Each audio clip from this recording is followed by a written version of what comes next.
juri, yaitu mengenai wawancara dan mengangkat suatu berita yang ada di sekolah kita. Di sini saya sudah bersama dengan narasumber kita, yaitu Bu Ami sebagai wali kelas di kelas 1 dan Bapak Renali sebagai guru PJOK di kelas 1. Tema yang kita angkat yaitu mengenai MPLS di SDN SMK Sumba 2. Di sini juga saya bersama siswa-siswi sebagai peserta literasi. Perkenalkan, nama saya Hana Wedati Syakira dari kelas 6. Perkenalkan, nama saya Bima Saputra dari kelas 6. Perkenalkan, nama saya Rasendrian Saputra dari kelas 5. Perkenalkan, nama saya Kayunisa Saputra dari kelas 5. Perkenalkan, nama saya Karisa Natasha Putri dari kelas 6. Ibu, mohon maaf Ibu dan Bapak, menurut Ibu dan Bapak, apakah yang dimaksud dengan MPLS? MPLS adalah masa pengenalan lingkungan sekolah, jadi digunakan atau diterapkan untuk pengenalan siswa-siswa baru agar mengenali lingkungan sekolahnya dan tempat dia belajar serta teman-teman. Benar banget. Jadi MPLS itu selain juga buat mengenali sekolah, tapi juga mengenal teman-teman barunya, apalagi buat kelas 1, mengenal lingkungan baru dari TK ke SD, peralihan dari PAUD ke SD, dan seperti banget dilaksanakan. Ibu, siapa saja anggota MPLS ini? Kalau anggota MPLS itu sendiri, itu adalah anggota barunya kelas 1, tapi sebenarnya MPLS juga dilaksanakan oleh kelas 2 sampai kelas 6, tapi jangka waktunya tidak sama dengan kelas 1. Ibu, sejak kapan MPLS ini dilaksanakan? Kalau untuk kelas 1 sendiri, MPLS itu dilaksanakan dari hari Senin, tanggal 15 Juli 2024 sampai hari Sabtu 20 Juli 2024. Oke, menurut Bapak Ibu, seberapa pentingkah MPLS ini sehingga harus dilaksanakan di SD kita?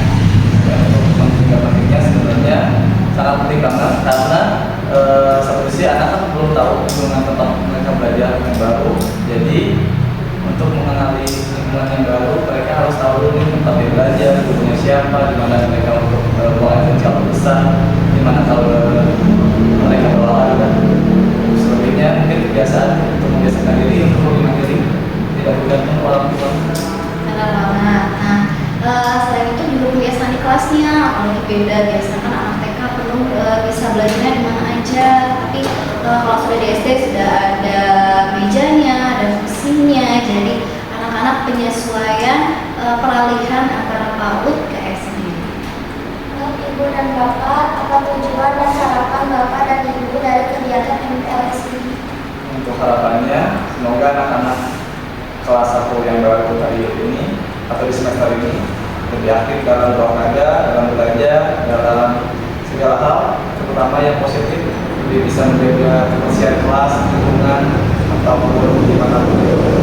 Dan yang terpenting, semangat belajarnya harus tetap terjaga. Itu aja.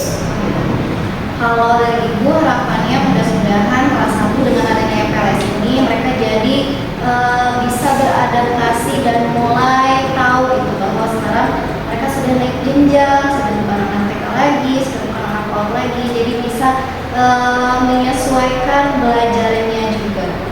Ibu, Bapak, kegiatan apa saja yang dilakukan anggota MPLS baik di dalam atau di luar kelas?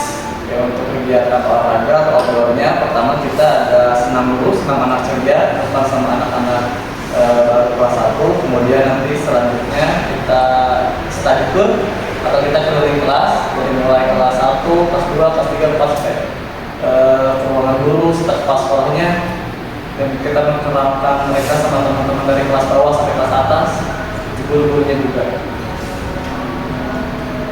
Kalau di kelas sendiri nih, Axel, kelas 1 itu dari hari Senin itu beda-beda. Jadi kegiatannya kelas Senin itu perkenalan, terus ada assessment diagnostik atau penilaian awal untuk anak-anak mengetahui sejauh mana pemahaman mereka terhadap pelajaran-pelajaran yang akan dihadapinya.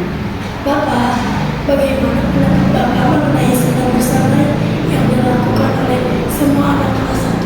Untuk senam pertama itu kan pertemuan pertamanya untuk kelas 1 di hari pertama juga. Jadi untuk menilai mana gerak motorik mereka, jadi gerak motorik aktifan mereka saat di lapangan, aktifan mereka saat belajar berolahraga, dan aktifan mereka gimana cara dia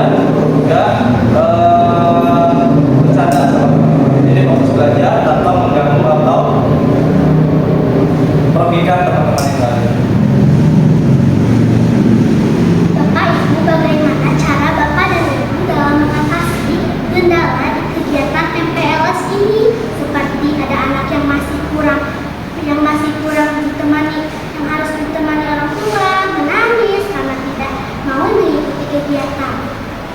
Untuk kendalanya wajar aja ya, karena kan peralihan dari kata Ibu Ami juga dari TK ke SD atau TK ke SD, jadi emang perlu bimbingan dulu sama orang tuanya. Tapi untuk kedepannya mungkin diperhatiin lagi sama orang tuanya, gimana mereka kebiasaan di lingkungan yang bagus, sekolah yang bagus. Benar banget, karena masih masa peralihan, jadi FLS ini pasti masih banyak yang ditungguin sama mamanya, masih nangis, pengen ketemu mamanya, minumnya pengen ke mamanya. Tapi justru dengan adanya FLS ini, berusaha supaya anak-anak itu mengerti gitu loh, bahwa batas orang tua nganterinya gimana. Ibu, Bapak, siapa saja yang terlibat dalam kegiatan FLS ini?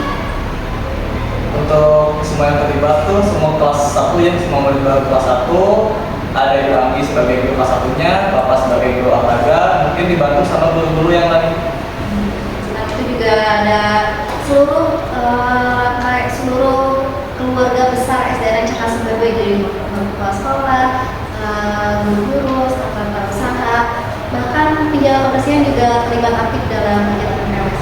Baik, berarti semuanya ikut terlibat ya, semua anggota dari SD Cakasem Babai ini. Dan terakhir nih Bapak Ibu, kira-kira ada nggak pesan atau motivasi yang bisa disampaikan untuk kita semua khususnya dalam kegiatan FLS ini di tahun sekarang dan untuk di tahun-tahun selanjutnya? Kalau untuk sekarang kan udah lebih baik ya, tahun sebelumnya, semoga tahun ke depan juga lebih baik dari hari ini. Dan untuk anak-anaknya sampai sekarang lebih banyak, jadi lebih intens untuk guru kelasnya dalam memberikan pelajaran.